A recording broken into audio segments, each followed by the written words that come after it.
આપણે પ્રથમ જ્યોતિર્લિંગ સોમનાથ મહાદેવના સાનિધ્યમાં વસનારા માણસ છીએ. આમ તો વર્ષે એકવાર સોમનાથ મહાદેવમાં હાજરી લગાવવી જોઈએ ને. આમાં ઘણા મહાદેવના ભક્તો દર વર્ષે સોમનાથ મહાદેવના સાનિધ્યમાં મહાદેવનું દર્શન કરતા હોય છે. પણ દર વર્ષે તો નહીં, પણ જિંદગીમાં એકવાર તો સોમનાથ મહાદેવનું દર્શન કરીએ, જેથી કરીને આપણો જન્મ સફળ થઈ જાય. સફલમ જીવિતમ. જ્યોતિર્લિંગોની યાત્રા ભલે આપણે ન કરી હોય, પણ કમ સે કમ જ્યોતિર્લિંગોના નામ તો કંઠસ્થ હોય ને. રોજ સવારમાં, સાંજે, જ્યારે પણ આપને અનુકૂળ હોય ત્યારે જ્યોતિર્લિંગને યાદ કરો. હૃદયમાં જ્ઞાન રૂપે પ્રકાશ થશે, દીર્ઘ દ્રષ્ટિ પ્રાપ્ત થશે, દૂર દ્રષ્ટિ પ્રાપ્ત થશે, દિવ્ય દ્રષ્ટિ પ્રાપ્ત થશે. જ્યોતિર્નો અર્થ થાય પ્રકાશ, અંજવાળો. જ્ઞાન રૂપે પ્રકાશ આપનારા પરમાત્મા છે. અને સોમનાથ મહાદેવ તો આપણા માટે પાવર હાઉસ કહેવાય. જ્યારે જીવનમાં હતાશા, નિરાશા, ઉદાસીનતા, તણાવગ્રસ્ત જીવન, આજકાલ ડિપ્રેશન વધી રહ્યું છે. તણાવગ્રસ્ત જીવન કોઈ જગ્યાએ હોરવે નહીં, ગમે નહીં, ગોઠે નહીં, એ સમય એક સોમનાથ આંટો મારી આવો, તમને દુનિયા જીવવા જેવી લાગશે. એ આપણું સોમનાથ મહાદેવ છે, એ આપણું જ્યોતિર્લિંગ છે. તો આશા રાખું છું આપ સૌને કંઠસ્થ છે. સાથે બોલવાનો પ્રયાસ કરજો. આપની થોડી સી આપના મુખમાંથી નીકળેલી ધ્વનિ વાયુમંડળમાં મિશ્રિત થાય એવી અપેક્ષા સાથે આપ સૌ સાથે બોલો તેવી પ્રાર્થના. અને જો ન બોલતા આવડે તો ગભરાવું નહીં, ઓઠ ફફડાવા, લિપ મોમેન્ટ કરવી. ઓઠ ફફડાવતો આવડે જ. આइए भाव से और आदर के साथ. सौराष्ट्रे सोमनाथं च श्रीशैले मल्लिकार्जुनं पूजन्या महाकालं ओंकारं ममलेश्वरं परल्यां वैद्यनाथं च डाकिन्यां भीमशङ्करं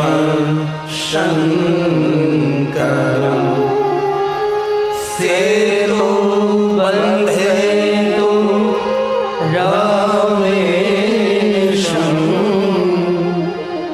नागेशं दारुकावने वाराणस्यां तु विश्वेशं त्र्यम्बकं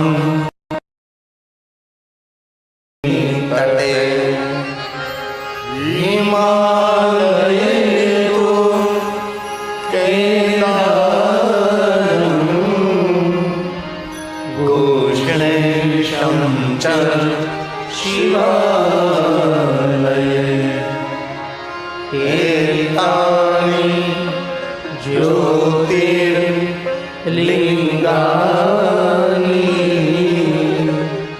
सायं प्रातः पठे नरः सप्तजन्म कृतं पापं स्मरणेन विनश्यति स्मरणेन विनश्यति. જે કોઈ મનુષ્ય 12 જ્યોતિર્લિંગોને યાદ કરે છે તે મનુષ્ય 7 જન્મોના પાપમાંથી મુક્ત બને છે. કેટલી સરળ વાત છે, જો તો ખરા. એટલું તો કરી શકીએ ને આપણે. ભલે પ્રાતકાલ ભગવાન મહાદેવને યાદ ન કરી શકો, મધ્યાહને ભગવાન મહાદેવને યાદ ન કરી શકો, સંધ્યા સમય તો ભૂલા વગર મહાદેવને યાદ કરવા જોઈએ. જે મનુષ્ય સંધ્યા સમયે ભગવાન મહાદેવને યાદ કરે છે તેની જીવનની સંધ્યા મંગલમય બને છે. જીવનની સંધ્યા એટલે વૃદ્ધ અવસ્થા, બુઢાપો. હે, દરેક માણસના જીવનમાં સંધ્યા આવવાની છે. ઘણા વૃદ્ધાશ્રમનું નામ હોય છે સંધ્યા આશ્રમ. જર્જરિત થવાનું છે શરીર, આજ નહીં તો કાલ, હર કોઈ વ્યક્તિના જીવનમાં. તેથી વૃદ્ધ અવસ્થા જેને મંગલમય બનાવવું હોય તેને સંધ્યા સમયે જીવનના એક કાર્યોને કરોડો કરોડો કામ છોડી ભગવાન મહાદેવનું દર્શન કરવા માટે શિવાલય જવું જોઈએ. કોઈ ગામ એવું નથી જ્યાં ભગવાન મહાદેવનું શિવાલય નથી. પણ ઘણા માણસોને આત્મકલ્યાણ કરતા વિશેષ અનેક કામો હોય છે. આત્મકલ્યાણની તેને કોઈ પડી જ નથી. જે થવું હોય થાય. જે ઝેર પીને મરી જાય તેને આત્મઘાતી તો કહેવાય, પણ ખરેખર આત્મકલ્યાણ માટે કોઈ કામ નથી કરતો, કોઈ સત્પ્રવૃત્તિ સત્કાર્ય નથી કરતો, તેને આત્મઘાતી કહ્યો છે. એ પોતાની હત્યા કરનારો માણસ છે. જે સત્કર્મ નથી કરતો, એ પુણ્ય કર્મ નથી કરતો, સેવા નથી કરતો, યજ્ઞ નથી કરતો, પૂજા અર્ચન નથી કરતો, ભગવાનનું દર્શન નથી કરતો, સજ્જનોની પ્રશંસા નથી કરતો, બ્રાહ્મણોને વંદન નથી કરતો, સાધુ સંતોની આમન્ય નથી રાખતો, એ મનુષ્ય આત્મઘાતી છે. એ જીવતો હોય તો પણ તેને મરેલો સમજવો. આપણા દરેકના ગામમાં ભગવાન મહાદેવ બિરાજે છે અને શંકર ભગવાન 24 કલાક તમારી રાહ જુએ છે. કોઈ પણ માણસ કોઈ પણ સમયે ભગવાન શિવજીનું દર્શન કરવા માટે જઈ શકે છે. ક્યાં ભગવાન મહાદેવ એમ કહે છે કે તમે પ્રાતકાલે જાઓ ને બ્રહ્મ મુહૂર્તમાં આવો ને મધ્યાહન આવો. કોઈ પણ સમય, કોઈ પણ વ્યક્તિ, કોઈ પણ સમય ભગવાન શિવજીના દરબારમાં જઈ શકે છે. કષ્ટભંજન મહાદેવ, દુઃખભંજન મહાદેવ, ભીડભંજન મહાદેવ. ભગવાન રાહ જોવે છે. એક વાર તો મારી પાસે આવો, હું તમારી ભાગ્ય રેખા બદલી શકું છું. એ ભગવાન મહાદેવ છે. આમાંથી અનેક મહાદેવના ભક્તો રોજ શિવાલય જતા હશે અને ભગવાન શિવનું દર્શન કરતા હશે. તેથી ભલે બ્રહ્મ મુહૂર્તમાં મધ્યાહને ભગવાન મહાદેવને યાદ ન કરી શકો, પણ સંધ્યા સમય તો શિવને યાદ કરવા જોઈએ. સંધ્યા એટલે સૂર્યાસ્ત થવાનો છે. ઘનઘોર અંધકાર મળવાનો છે. અંધકારમાં જ્યોતિની જરૂર પડશે. આંખ બંધ થાય અંધકાર, અંધકારમાં જ્યોતિ આપનારો શિવ. શિવ જ્યોતિ છે, શિવ પ્રકાશ છે. તેથી સંધ્યા સમયે જીવનના હજારો નહીં કરોડો નહીં દરેક કાર્યો છોડી સંધ્યા સમયે વિશેષ પ્રકારે ભગવાન મહાદેવને યાદ કરવા. જીવનના દરેક કષ્ટ અને દુઃખમાંથી મુક્ત કરનારા મહાદેવ છે. જન્મ મૃત્યુ જરા. અરે હૃદયથી જે બાલ્યાવસ્થાથી મહાદેવની ભક્તિ કરે ને તેને જીવનમાં વૃદ્ધાવસ્થા પણ ન આવે. એ મહાદેવ છે. તેનું શરીર જર્જરિત ન થાય. એ શંકર ભગવાન છે. પણ ભારત દેશના દુર્ભાગ્ય કહો, ભાગ્ય કહો, જે કાંઈ કહો તે અનેક વિચારધારાઓએ ભગવાન મહાદેવની પરંપરાને ઘણી બધી ડેમેજ કરી છે. શિવાલયો સુમસામ થયા. એક યુગ હતો, દરેક વ્યક્તિ શિવાલય જતો હતો, ભગવાન મહાદેવનું દર્શન કરતો હતો. શિવ પ્રત્યેથી સમાજમાં ગલતફહેમી ઊભી થઈ. ખોટી વાતો મહાદેવ પ્રત્યે કરવામાં આવી અને લોકોને શિવ ભક્તિથી વંચિત કરવામાં આવ્યા છે.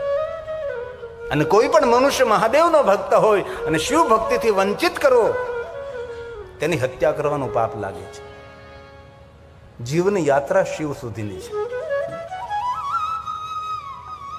તેથી જીવનના કાર્યો છોડીને ભગવાન મહાદેવના શિવાલય દર્શન કરવા જવું જોઈએ. ભલે 12 જ્યોતિર્લિંગોની યાત્રા ન કરીએ, પણ આપણા ગામમાં તો જ્યોતિ સ્વરૂપ ભગવાન મહાદેવ બિરાજે છે ને. શિવ આપણા જીવનનો આધાર છે. શિવ આપણા જીવનનું મૂળ છે. શિવ આપણો પ્રારંભ છે. શિવ આપણો મધ્ય છે. શિવ આપણો અંત છે. શિવ આપણો આપણા માટે આનંદ છે. એ મહાદેવ છે.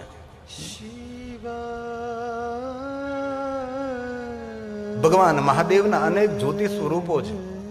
શિવજીના જ્યોતિર્લિંગોનું અદ્ભુત. અમે તો હર વર્ષે ભગવાન મહાદેવના સાનિધ્યમાં જ્યોતિર્લિંગોમાં અસંખ્ય શ્રોતાઓના સંગ જ્યોતિર્લિંગોમાં ભગવાન મહાદેવની કથાનું ગાયન કરીએ. અને જ્યારે જ્યોતિર્લિંગોમાં જાય ત્યારે વિશેષ પ્રકારે લિંગાવલી. એમ કેદારેશ્વર મહાદેવ કઠિન, પણ એકવાર અમે ત્યાં ભગવાન મહાદેવની કથાનું આયોજન કરેલું હતું, કારણ અનેક શ્રોતાઓ સાથે. પણ બીજે દિવસે લોકો અડધા તો નીચે ઉતરી ગયા, કારણ કે કેદારેશ્વર મહાદેવ ત્યાં 7 દિવસ 9 દિવસ રોકાવું એ બહુ કપરું છે, અઘરું છે. દિવસ તો નીકળી જાય, પણ રાત્રિના સમયમાં શ્વાસ લેવાની થોડી તકલીફ પડે છે. એ કેદારેશ્વર છે. અને કેદારેશ્વર એક નથી, પંચકેદાર છે. પંચકેદાર. ભલે હિમાલય પહાડના લોકો એમ કહે છે કે આ બધા જ મંદિરો છે ને આપણે એમ કહીએ કે આ મંદિરો 5 પાંડવોએ બનાવ્યા છે, પણ પહાડના લોકો એમ કહે કે નહીં, 5 પાંડવો નથી બનાવ્યા, આ બધા જ મંદિરો દેવતાઓ નિર્મિત છે.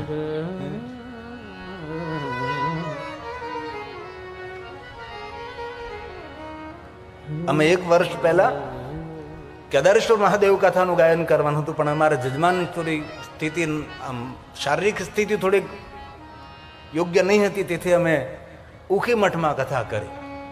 ઉખી મઠમાં જ્યારે કેદાર બંધ થાય ત્યારે તેની કેદારેશ્વર મહાદેવની પૂજા ઉખી મઠમાં કરવામાં આવે. ઉખી મઠ એટલે સાચું નામ ઉષા મઠ, અનિરુદ્ધ અને ઉષાના વિવાહ સ્થાન, જ્યાં માનધાતાની તપસ્થલી છે. ઓમકારેશ્વર મહાદેવ, ભગવાન મહાદેવ ત્યાં બિરાજે છે. ભૈરવજી છે, અતિ સુંદર દિવ્ય સ્થાન છે. ઉખી મઠમાં કથાનું ગાયન કરેલું હતું. અને કેદારેશ્વર મહાદેવના પૂજારીના ઘરે જ અમારું નિવાસસ્થાન હતું. ત્યાંથી મને એક પ્રસાદ મળેલો, કેદારમ મધ્યમ તુંગમ રુદ્રાલયમ कल्पम. आप पंच केदार છે. भाव से सुनिए, आदर के साथ सुनिए. केदारम मध्यम तुंगम. આ પંચ કેદારની વંદના છે.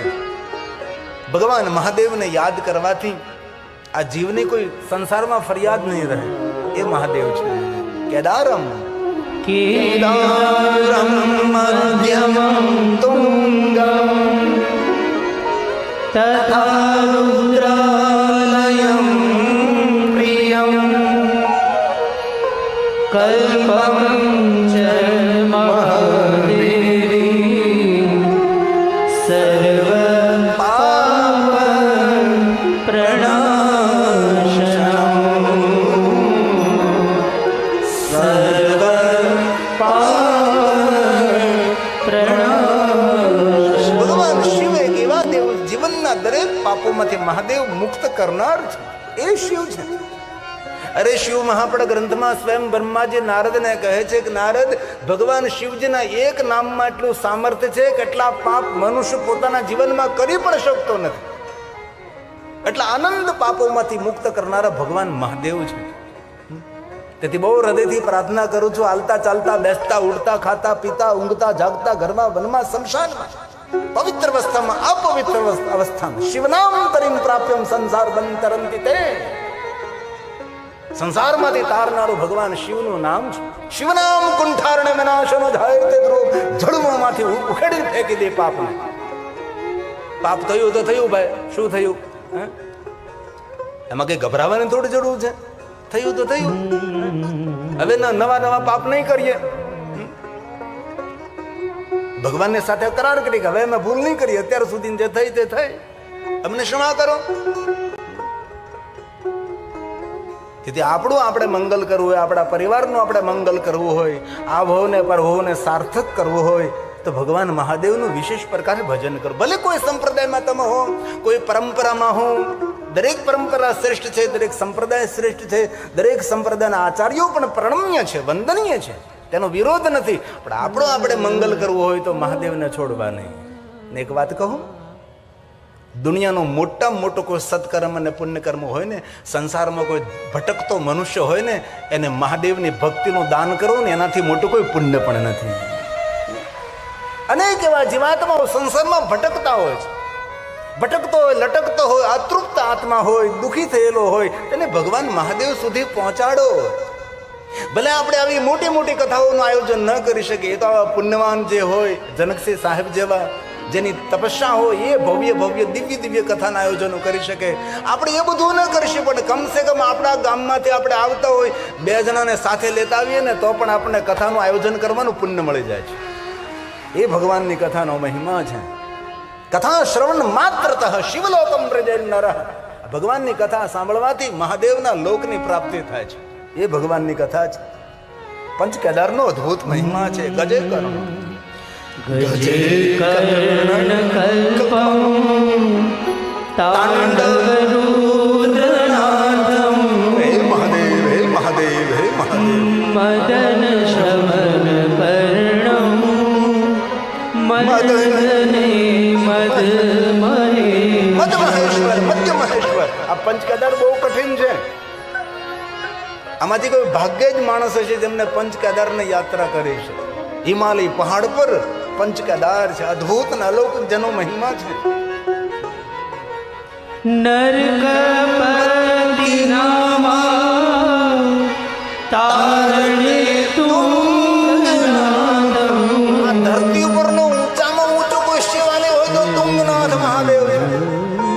કેદારથી પણ કઠિન. કેદારેશ્વર મહાદેવ તો સરળ છે યાત્રા, પણ કેદારથી પણ અતિ કઠિન તુંગનાથ મહાદેવ છે. ધરતી પર અનેક મોટા મોટા મંદિરો, અનેક વિચારધારાઓ, અનેક સંપ્રદાયોના હોઈ શકે છે. સુવર્ણથી મઢેલા મંદિરો હોઈ શકે છે ધરતી પર, પણ ગૌરવથી કહી શકાય છે કે આ ધરતીનો ઊંચામાં ઊંચો કોઈ શિવાલય હોય તો મારા મહાદેવનું તુંગનાથ મહાદેવનું શિવાલય છે. એ શિવ છે, એ મહાદેવ છે. જયતિ જય જય જ્યોતિર્લિંગ કેદારનાથમ.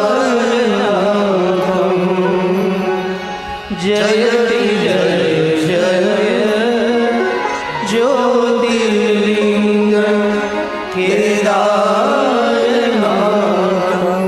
ભગવાન કેદારેશ્વર મહાદેવની યાત્રા કરવી આદિ જગદગુરુ શંકરાચાર્ય મહારાજનું નિર્વાણ સ્થાન છે. આદિ જગદગુરુ શંકરાચાર્ય મહારાજની વાત સમાધિ સ્થાન છે, જે અમારી પરંપરા છે. અમે લોકો 10 નામી ગિરી પુરી ભારતી વાન રણ તીરથ સાગર સરસ્વતી 10 નામાની નમો. અમારું કામ શું છે ભાઈ? શિવ ધર્મનો પ્રચાર પ્રસાર કરવો અમારું કાર્ય છે. શિવ ધર્મનો પ્રચાર પ્રસાર કરવો નહીં, શિવ ધર્મની અવસર આવે રક્ષા પણ કરવી. આ 10 નામાનું કાર્ય છે. અવસર મળતો ક્યારેક કેદારેશ્વર. પહેલા તો કેટલું કઠિન હતું, પગદંડી હતી. હવે તો કેટલો સુંદર માર્ગ બની ગયો, કેટલો સુંદર રોડ બની ગયો છે. હમણાં સાંભળ્યું છે હવે તો હેલિકોપ્ટરની પણ યાત્રા છે. સંપન્ન માણસોએ જવું જોઈએ કેદારેશ્વર મહાદેવ.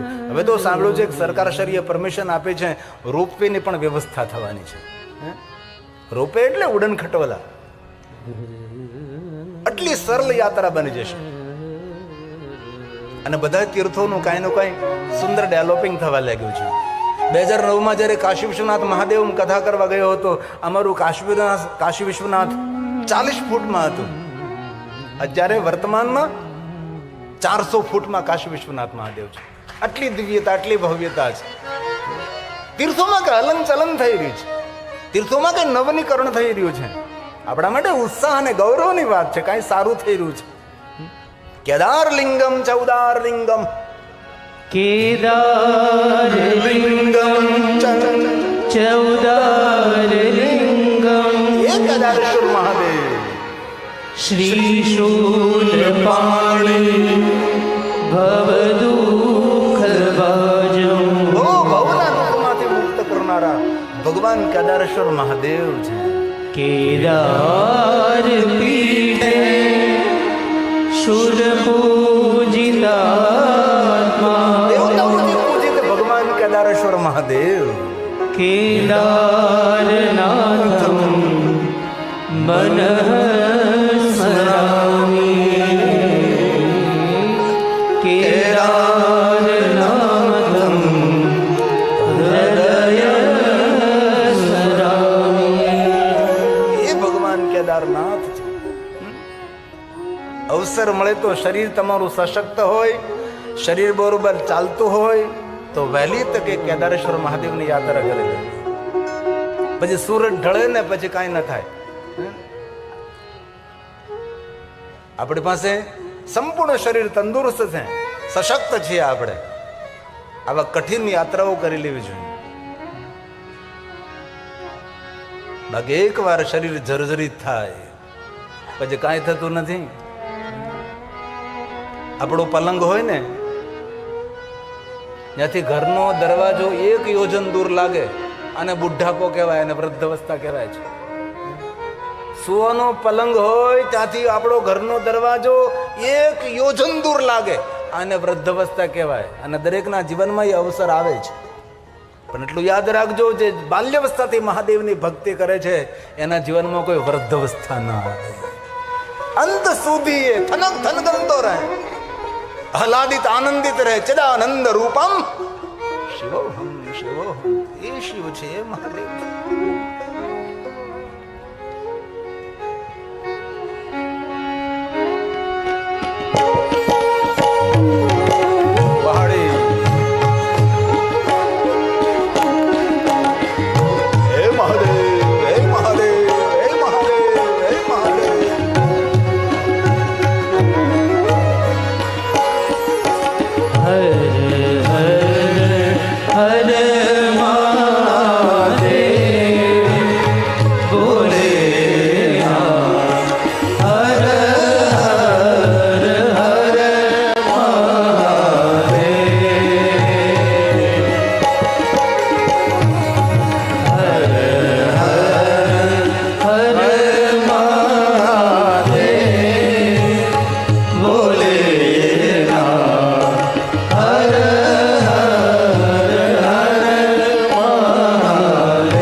હે મધ મહેશ્વર ઓંકારેશ્વર,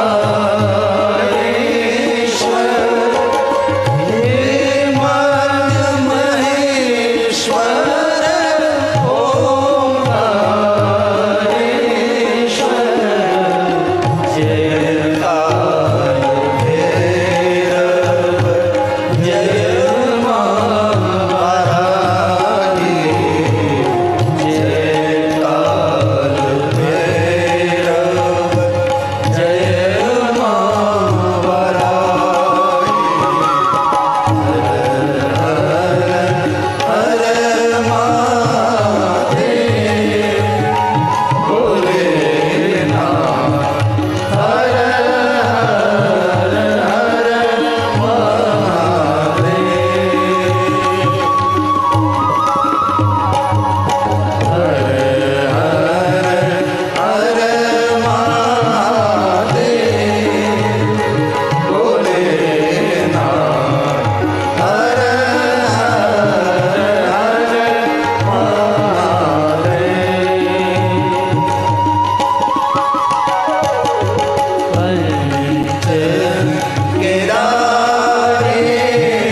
પૃથ્વીયામિયાનિ લિંગાનિ. બ્રહ્મા નારદને કહે છે, નારદ, આખી પૃથ્વી પર ભગવાન મહાદેવના લિંગ સ્વરૂપો છે. તીર્થે તીર્થે શુભાની. આપણા ભારતનો કોઈ તીર્થ એવું નથી કે તીર્થની અંદર ભગવાન મહાદેવ ન હોય. અને તીર્થને તીર્થ ત્યારે જ કહેવામાં આવે જ્યારે ત્યાં મહાદેવ બેઠા છે. મહાદેવ વગર કોઈ તીર્થ નથી. અને પુરાણને ધર્મ પુરાણ ત્યારે કહેવામાં આવે, પુરાણમાં મહાદેવનો મહિમા હોવો જોઈએ. જ્યારે મહાદેવનો મહિમા હોય છે ત્યારે તેને ધર્મ પુરાણ કહેવાય છે. શાસ્ત્રને ધર્મશાસ્ત્ર ત્યારે કહેવાય છે શાસ્ત્રમાં મહાદેવનો મહિમા હોય છે. તેથી એક પણ પુરાણ આપણું એવું નથી, એક પણ આપણો શાસ્ત્ર એવું નથી જેની અંદર ભગવાન મહાદેવનો મહિમા ન હોય. રામચરિત માનસની રચના કરી તુલસીદાસજીએ ભગવાન મહાદેવનો મહિમા ભરપૂર ગાયો છે. શિવ વગર બધું જ અધૂરું છે. તીર્થે તીર્થે મહાદેવ. પંકજભાઈ રાવલે કહ્યું, ડોક્ટર પંકજભાઈએ કહ્યું કે 18 પુરાણમાંથી 10 પુરાણ તો મહાદેવ એકલા રોકીને બેઠા છે. કેટલી મોટી વાત, તમે વિચાર તો કરો. તો મહાદેવને સમજવા માટે 10 પુરાણનું તો અધ્યયન કરવું પડે ત્યારે થાય. હવે આટલું જ મોટું જીવન ન હોય માણસનું. અનંત મહિમા, આદિ અનાદિ ભગવાન શિવ છે. સંખ્યા ન વિદ્યતે. કેટલા ભગવાન મહાદેવના લિંગ સ્વરૂપો ધરતી પર છે તેની કોઈ ગણતરી કરી શકતું નથી. બ્રહ્મા સ્વયં બોલે છે, હે નારદ, હે નારદ, સર્વેષાં શિવલિંગાનાં. દરેક જગ્યાએ ભગવાન મહાદેવજી બિરાજે છે. પૃથ્વ્યામ યાનિ લિંગાની. તીર્થે તીર્થે હે મહાદેવ, હે મહાદેવ, હે મહાદેવ, હે મહાદેવ. પૃથ્વ્યાં યાનિ લિંગાની તીર્થે તીર્થે શુભાની. દરેક લિંગોમાં ભગવાન મહાદેવ છે. અન્યત્ર વાસનેયાની પ્રસિદ્ધાની સ્થિતાની. કોઈ શિવલિંગ પ્રસિદ્ધ છે, કોઈ શિવલિંગ પ્રસિદ્ધ નથી, હે ને? કहीं પહાડો ઉપર, કहीं ગુફાઓની અંદર, કहीं પહાડોની કંદરાઓમાં, નગરે નગરે તો ભગવાન મહાદેવ છે જ. ભારતની કોઈ નદી એવી નથી જે નદીના તટ ઉપર ભગવાન મહાદેવ ના બિરાજતા હોય. દરેક નદીના કિનારે કોઈને કોઈ જગ્યાએ ભગવાન શિવ બિરાજે છે. સમંદર કિનારે ભગવાન મહાદેવના અસંખ્ય લિંગ સ્વરૂપો છે. અને જે નદીનું ઉદ્ગમ સ્થાન હોય અને એ નદીને મળતી હોય, અથવા કોઈ સરોવરને મળતી હોય, અથવા સમંદરને મળતી હોય, જે નદીના બે કિનારામાંથી એક પણ કિનારા પર કોઈ પણ જગ્યાએ શિવાલય ન હોય એ નદીનું પાણી ન પીવાય, અને જે ગામમાં શિવાલય ન હોય ગામનું પાણી ન પીવાય, અને જેના ઘરમાં શિવ પૂજા ન હોય એ ઘરનું પાણી ન પીવાય, અને જેના મુખમાં શિવનું નામ ન હોય એનું કોઈથી મુખ ન જોવાય. ઘણા લોકો શિવથી વંચિત રહ્યા, શિવથી દૂર રહ્યા છે. બ્રહ્મા નારદને કહે સર્વેશામ શિવલિંગાનામ, દરેક જગ્યાએ સર્વેશામ સર્વેષાં શિવલિંગા હે મુનિ નારદ, મુને સંખ્યા અત્યાર સુધીમાં કોઈ ગણતરી નથી કરી શક્યું કેટલા શિવલિંગ છે ભાઈ. બ્રહ્માજીએ ઊંચા કરી દીધા, કોઈ ગણતરી ન કરી શક્યું કેટલા શિવલિંગો છે.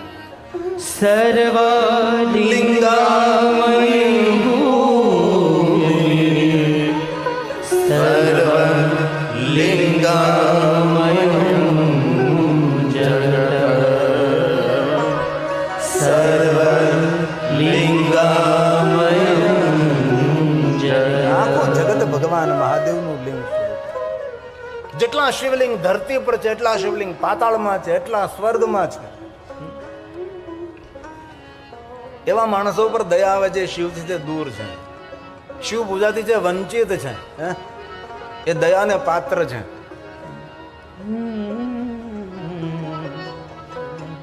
શિવ આપણી ઢાલ છે, એ મહાદેવ છે.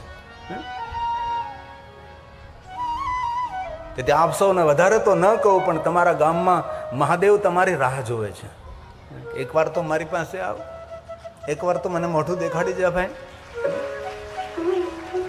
બાકી જિંદગી ભર જે શિવાલય નથી ગયા ને એનો દીવો પછી શિવાલય લઈ જાય. આપણા ગુજરાતમાં ખાસ સૌરાષ્ટ્રમાં આ બાજુ તો ખબર નહીં, પણ માણસ જયારે ગુજરી જાય ને તેનો દીવો લઈને જાય, આમ શિવાલય જાય. જીવતા ગયો નથી. અરે મળ્યા પછી આપણા નામનો દીવો શિવાલય લઈ જાય, અને કરતા જીવતા શિવાલય જઈને દીપમાળા ના પ્રજ્વલિત કરી દઈ. અંજવાળું અંજવાળું આજ મારે અંજવાળું, સદગુરુ આવ્યા આજ મારે અંજવાળું. ન કરી શકાય? કરી શકાય. એકદમ સુંદર દીપમાલા પ્રજ્વલિત કરી શિવાલય જાય.